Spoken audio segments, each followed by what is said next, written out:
no way. Oh my gosh. But he ended up calling and saying, I understand if you say no, but yeah. So I went, and his family was great. And I mean, I think pretty much from that day forward, we were dating. So, Aw, that's so special. I mean, congratulations on 24 years. Thank you.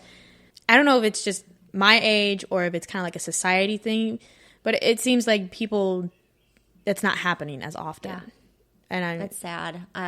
People don't work at things anymore. They just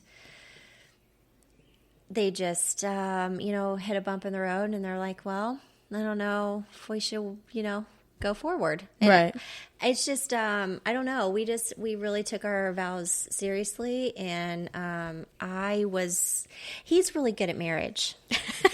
That's why he's an insurance agent. He really is. I know people might snicker at that, but he's truly the most generous and kind man that I've ever met.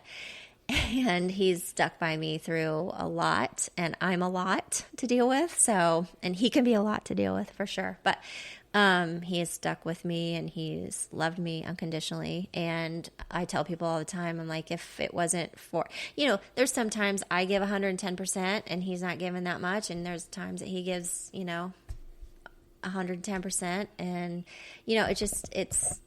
it's how much you love each other and how much you want to put into it, and there's times that we look at each other and we don't really like each other.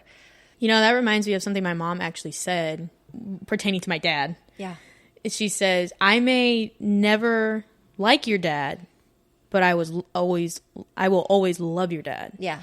That is exactly like, as you were explaining this to me, it's like, that is exactly true. Yeah. Because they've been, I'm going to say over 25 years. Wow.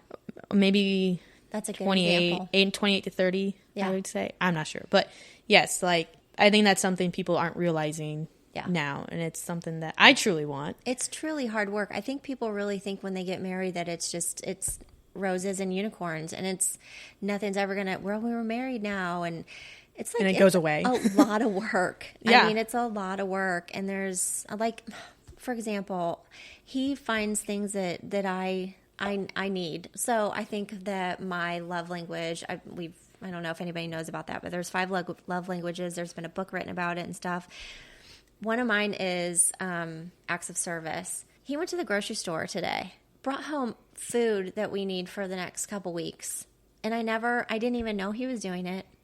I get home from work, maybe half an hour later, him and Taylor come home and they've got all the groceries. I think that he wakes up in the morning and he's like, what can I do today to love her? I'm not as good at that, but I try and I aspire and I try to do things that he really needs, like, I don't even know what that is, but I mean, I try to build him up. I try to encourage him, and I don't do the best at it all the time, but he teaches me a lot. I think you should always continue to learn about each other and still date each other and realize like... And that's another thing. I mean, Taylor's going to leave in a year, and I'm going to miss her so much, but we're going to have a great time. When she, like wherever she goes to school, we'll be able to just pick up and leave and, go visit her or visit Braden. Mini road trips. Yeah, mini road trips. And we love to date each other. We love to be with each other. He's my very, very, very, very, very best friend. There's no one that comes above him. He's the best. Mutual respect. You've got to have mutual respect. If you don't have that, it's really tough. I guarantee it. You got to work on that mutual respect. I mean, like I said, that example you were talking about, and then what my mom said, it's just, you have to do it. Like, if you truly care about that person and you truly want to be that person, you're going to do whatever it takes. Yeah. And, it's just, my age coming from it, it's been hard to, with guys, it's like nobody's really teaching anything, it seems like these days. Now, I'm very lucky right now. Yeah. Very much. Yeah. Yeah. But, to learn from you and from this conversation, it speaks the truth. Yeah. And people just don't want to listen to the truth. They just want to, rainbows and unicorns. And it's like, no, this is It's dirty. Sometimes it gets real icky. I mean, we don't fight a lot, but we had a really good one on Thursday, and that's probably going to be ours for the year. But that's all right. He had to, Mark doesn't get mad that often, but I was like, ooh, I really made him mad. Oops. Whoops. Yeah. So, Kim, to kind of close out the show, any advice, whether it is through CrossFit, whether it is through marriage, being a mother, or just kind of like, if you just kind of want to mash it up together, from the experience, like you said, you've gone through that back accident and you've bounced back from that. You've had ups and downs in your marriage and you guys are thriving. Mm-hmm. What would you kind of advise people to keep going with how things are? I mean, like I said, congratulations on 24 years. Thanks. And your 12-year anniversary from your accident. I mean, You're just titanium. I am She-Woman. No. She-Woman, that's it. That's your name. That's it? The She-Woman. Oh, no. No, we'll change it. It's fine. I don't, goodness. I think that the more you try not to think about yourself and think about those around you, I think to be an encourager, to be someone who lifts others up.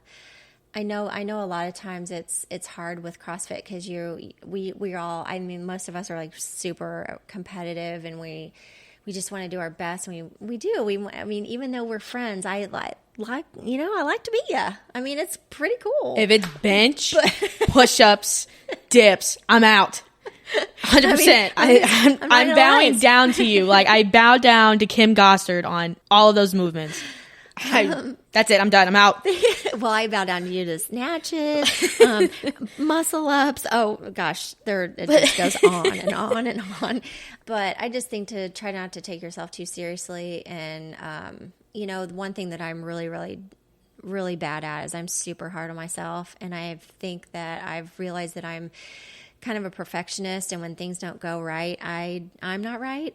And it's just, man, once you think you get to 47 years old and you've learned just about everything, but there's always a lesson. Like there's always something to learn, and there's always a way to grow, and there's always a way to get better, and there's always, so I think just taking every day, one day at a time, and just being the best that you can be. And like there's times now that I'll go through an injury. I'm getting older, so like things are breaking down. I got to listen to that. So I can't just plow through it like I plowed through it a few years ago. I've got to think about it, and I've got to think, you know what? I'm so grateful that I get to be here, that I get to work out, that I get to be with you guys, and I get to be a part of it. That I have to back myself down a lot. So I don't know, just be easy on yourself, be gracious to yourself, allow the lessons of life to mold you and shape you and give you good character. Pure poetry. No, Kim, I greatly appreciate you staying up a little bit past your bedtime for this. Yes, I'm very old. I go to bed very early. She does her 5 a.m. workouts. Oh, I know. So, but thank you so much, Kim. I very much enjoyed this conversation. I did too. I think I learned a little bit about you, which is always my intention. So we'll definitely have you back soon, and I'm pretty sure the Shirtless Wonder is going to make an appearance very shortly. So, good. Get some sleep, and we'll talk to you soon. Thank you, Angie.